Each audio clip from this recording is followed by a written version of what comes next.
My spouse and I love each other, and we rarely fight, but our physical intimacy has almost disappeared. We can talk about schedules, parenting, work, and finance for hours, but when it comes to affection, desire, or sex, we both seem shut down. Sometimes I wonder if we become really good teammates and poor lovers. How do you tell the difference between a normal season of life and a deeper emotional distance that needs attention? This is a typical question that couples put forward often. You can become so efficient, executing the dishes, executing the bills, but that spontaneity of sexual intimacy starts to be compromised. The first thing I want to introduce is that you need to change the situation that you're in. You have to let go of being efficient all the time and getting things done and making room for vitality and spontaneity. So, what that might actually look like is pushing the bills to the side.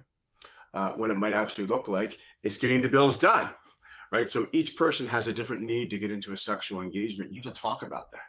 What gets me into a place where I can actually relax and feel intimacy? I find that one of the best tricks that tends to work in terms of intimacy between couples is actually to hug the person and take a few deep breaths and then relax and then find yourselves a way to go into the bedroom during the day or before late at night where you can close the door and make sure the kids are occupied and just be with each other for a little bit. Sexuality requires spaciousness, it requires spontaneity, and most importantly, it requires play.